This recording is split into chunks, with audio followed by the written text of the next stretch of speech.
Happy Monday, everybody. We got a couple of things to get to here on Chicago Bears Now. My name is Harrison Graham. We got a new Bears stadium and kind of ownership update that I want to discuss and how it could impact a new stadium. Plus, training camp dates leaked. I think we're about to find out the official dates for 2025 Bears training camp, so we'll hit on that as well. We didn't go live last Thursday. There were some weird internet issues going on with streaming services, so we're back in the saddle today, so be sure to join us live at 4 o'clock Central Time. Hit that subscribe button, turn on notifications. That way we know exactly when we go live.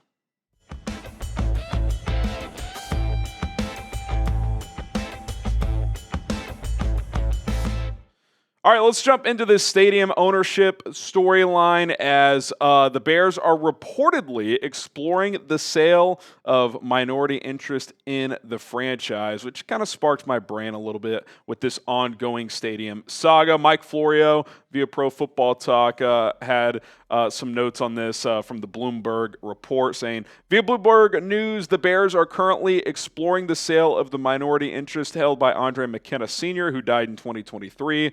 Galatioto Sports Partners have been hired to handle a potential sale. As noted by Bloomberg, the Halas McCaskey family and/or team investor Pat Ryan likely hold a right of first refusal. However, with franchise values mushrooming, the McKenna share could attract a number that can't or won't be matched. And my immediate thought of this, because this report came out, I think, Friday, was this could be a play for stadium funding because this is an ongoing issue with tax breaks that the Bears are trying to get settled. We'll get to kind of the latest legislation update or lack thereof here in a little bit. But if you do a minor sale of a couple of ownership shares, you could get a lot of money that could help fund a stadium depending on who the investor is. So that was my first thought. Florio, again here, adding this keynote that in 2024, the NFL opened the door for private equity investments in the franchises. The Bears could pursue that avenue or look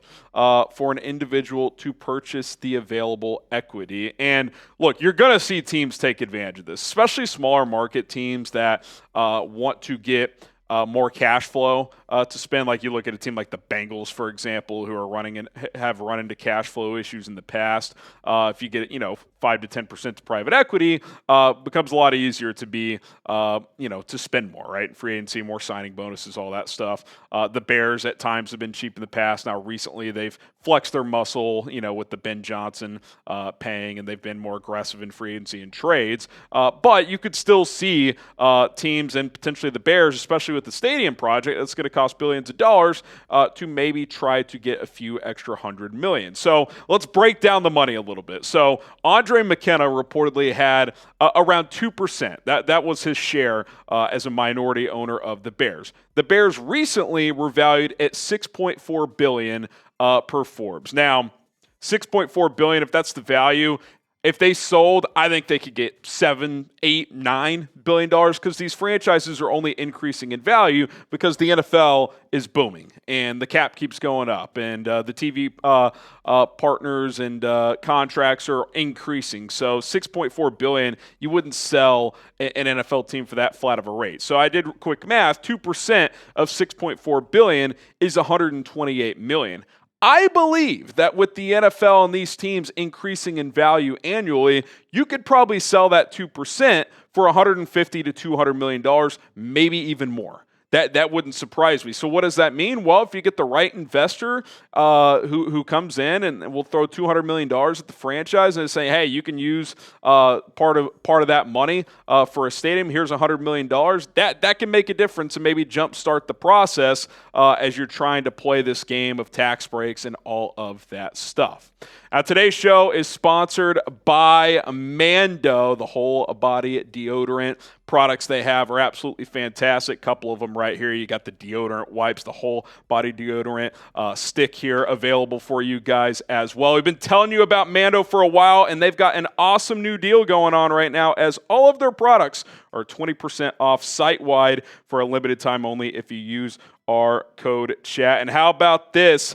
They've got a brand new product, the Mando Deodorant Plus Sweat Control Solid Stick. It's double protection. Who doesn't like double protection? Finally, you get the odor control you love with Mando, but also the powerful sweat control too. It's the best of both worlds. Now, regardless of what products you order and get with Mando, whole body deodorant that's exactly what it means, right? They are safe from head to toe, from your pits, balls, thigh folds, belly button. Mando is going to have you covered. I personally recommend the starter pack from Mando, especially if you are a new customer. You get the solid stick deodorant, the cream tube deodorant, 2 free products of your choice, like the body wash or the deodorant wipes as well, plus free shipping. Remember, you can now get 20% off site-wide with our code chat at shopmando.com. Remember, check out their new product as well, the Mando Deodorant Plus Sweat Control Solid Stick. You get that double protection. Again, one more time, code chat, 20% off at shopmando.com. That's shopmando.com.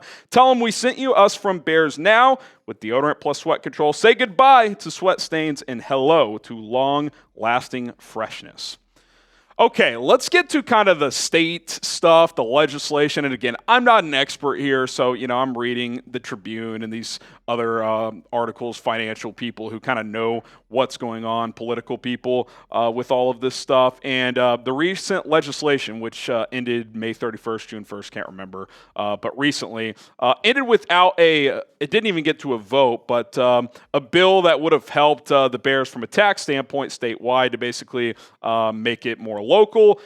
Did not happen. Did not pass. Didn't get to a vote. So technically didn't pass or fail, but never got to that stage. Now, Mary Beth Canty, who's a representative in the state of Illinois, said, "We were super close and just ran out of time." It was also noted that the next legislative session is in the fall. I think it's in September, but you're running out of time here for Kevin Warren's kind of sworn promise at this point. I mean, he's maintained for a long time that we're getting a shovel in the ground in 2025. Well, you're already in June, so you're basically halfway through this year. You're not going to have another legislative period until September. Now, you could kind of go along and start before then without that legislative passing, kind of a handshake deal if you feel good about that passing. But that's risky, right? Because if it doesn't pass, you're going to end up spending more money for the Bears. So we'll see where this goes. But at this point, it would be hard to kind of project that this project would start in the year of 2025. Like I said, at this point in time. But you sell these 2% of shares, maybe you kind of feel good about that legislative thing passing in a few months. Okay, maybe you jumpstart on this, but there's risk involved if you take that route. Will the Bears Stadium project begin this year, before 2026? Type Y for yes, type N for no. Let me know what you guys think down in the comments below. If I'm being honest, I would probably say no. It just feels less realistic at this point. Now, I do think it'll happen eventually. I do think 2026 would be pretty likely. Like, if I was a betting man, what year will it start? I would say 2026. I don't think it'll take so long. It's going to be 27, 28, 29, but I would guess it starts next year and that stadium opens by 2030, 2031. That would be my guess, but I don't think that they're going to be able to get this started in 2025 because of just the political part of this. I think Illinois is a little trickier, and especially because you've got a lot of Chicagoans, local city of Chicago people who vote on these things, representatives, and they kind of know now that the Bears are more likely leaving the city and going for the suburbs. So why would they help the Bears out in a vote? So you're going to have to throw something into this bill, I would guess, that benefits the city of Chicago. So again, not an expert. We'll see where all that part of it goes, but that's kind of my understanding of it at this point in time. Okay. Talk a little football here. Training camp dates leaked. The Bears today, and this comes after the words of Ben Johnson saying we're finalizing our training camp dates. tweeted out kind of a little video mashup of next up, hashtag Bears Camp. So you would think that they're going to announce some dates soon. Now, Ben Devine on Twitter, who's very hit and miss, not calling him a reliable source by any means, but did put out there, and he has had some hits in the past, that rookies and quarterbacks will report Saturday, July 19th, and that the full team and basically camp you report to camp the 22nd, with the first practice likely taking place on that Wednesday, the 23rd. I had a couple people tell me keep July 20th in mind, so you're kind of right in that range of when it potentially would start, with it being ramped up, in the middle of that next week, which would be the 23rd, 24th. So seems likely around the range of when things will get rolling. And obviously with training camp, there's going to be a lot of storylines. How is Caleb progressing in the new offense under Ben Johnson? What does that left tackle competition look like? Is Braxton Jones fully ready to go at the start of training camp? We'll see what that looks like. Defensive end depth, how does that shake out with the pads going on? How does Dio Adengbo look, the big free agent signing?